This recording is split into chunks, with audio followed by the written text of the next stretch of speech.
मुअज़्ज़िज़ दोस्तों, आप तमाम देखने और सुनने वालों को अस्सलाम वालेकुम। नाज़रीन, आज से 20 साल पहले डॉक्टर आफिया सिद्दीकी को अगवा किया गया था और वो आज भी अमेरिका की एक बदतरीन जेल FMC कार्सवेल में है। आखिर वो क्या वजह थी कि डॉक्टर आफिया सिद्दीकी को अगवा किया गया और 86 साल कैद की सजा सुनाई गई? आखिर इन्होंने ऐसा क्या फार्मूला तैयार किया था जिससे अमेरिका खौफजदा था? आज डॉक्टर आफिया सिद्दीकी की रिहाई के लिए क्या कोशिशें की जा रही हैं और जिसकी वजह से उम्मीद की जा रही है कि वो जल्द रिहा हो जाएंगी, इस सब के बारे में जानने के लिए वीडियो को आखिर तक जरूर देखिएगा। नाज़रीन, डॉक्टर आफिया सिद्दीकी के खानदान की बात करें तो एक सादा सा मजहबी और पढ़ा लिखा घराना था। इनके वालिद का मजहबी तालीम की तरफ बहुत रुझान था।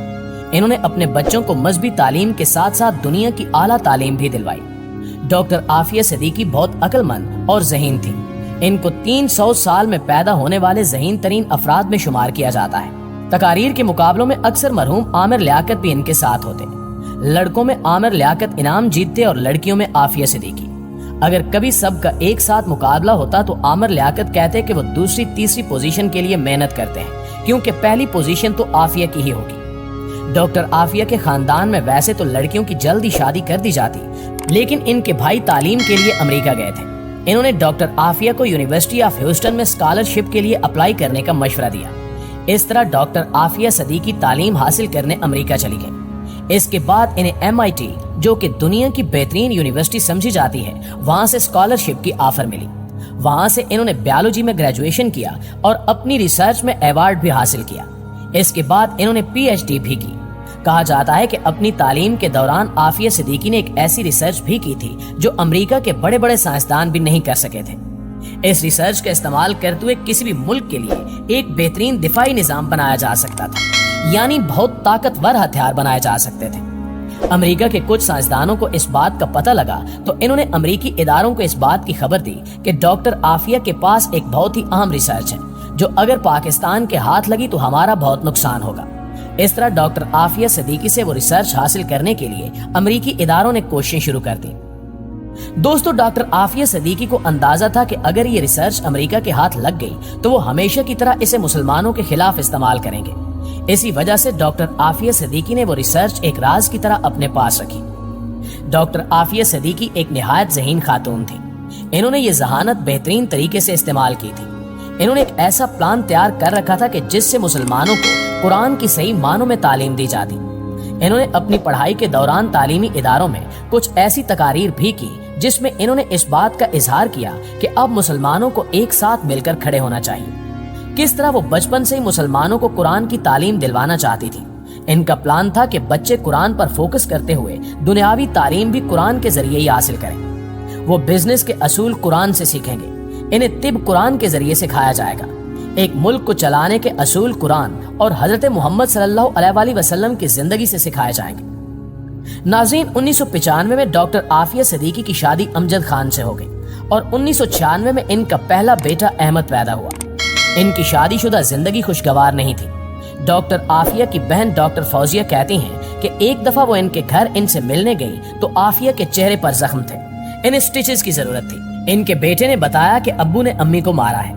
जब उन्होंने डॉक्टर आफिया और इनके शौहर से इस बात का सवाल किया तो उन्होंने भी एतराफ कर लिया।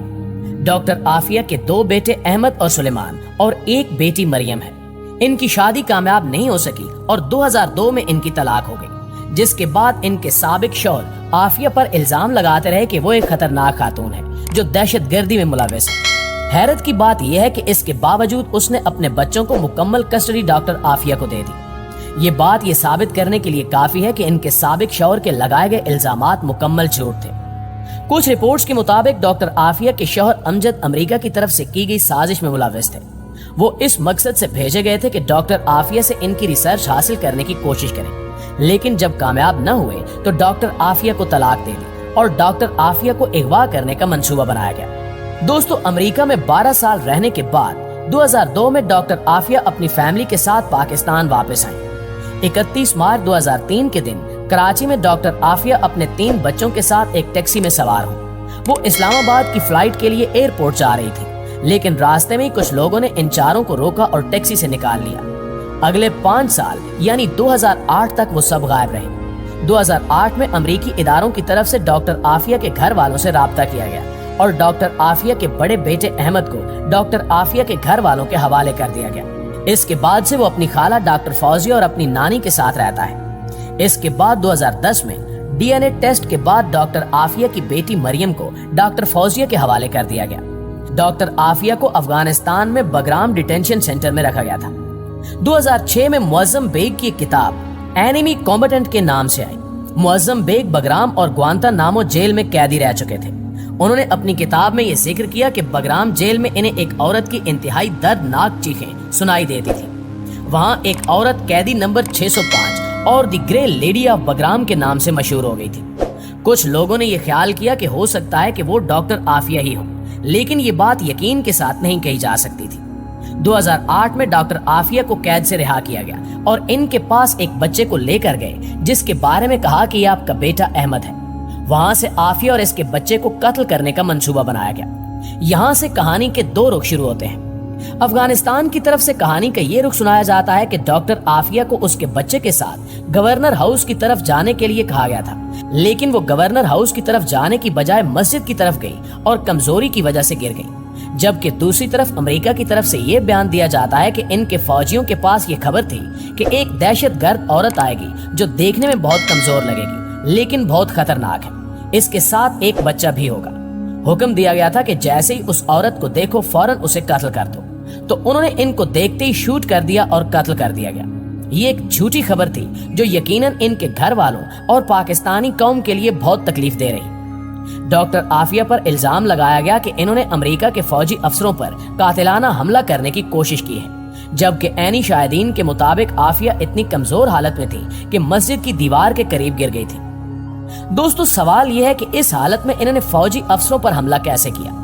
यकीनन ये एक बहुत बड़ा और झूठा इल्जाम था जो डॉक्टर आफिया पर लगाया गया था। 2010 में अमेरिकी अदालत में समाअत हुई और डॉक्टर आफिया को कोर्ट में पेश किया गया। उनके दांत टूटे हुए थे, बाजुओं पर जख्म थे और जंजीरों में जकड़ा गया था। वहां इनके भाई भी मौजूद थे, लेकिन इन्हें डॉक्टर आफिया से मिलने की इजाजत भी नहीं दी गई। इस पेशी के दौरान तमाम सबूत डॉक्टर आफिया के हक में थे। मेडिकल रिपोर्ट्स गवाह थी कि इन पर किस कदर तशद्दुद किया गया, लेकिन इस सब के बावजूद डॉक्टर आफिया को 86 साल की कैद की सजा सुना दी गई। आज डॉक्टर आफिया अमेरिका की FMC कॉसवेल जेल में है, जिसे जहन्नुम के गढ़े से तशबीह दी जाती है। ये जेल बाहर की दुनिया से मुकम्मल तौर पर कटी हुई है।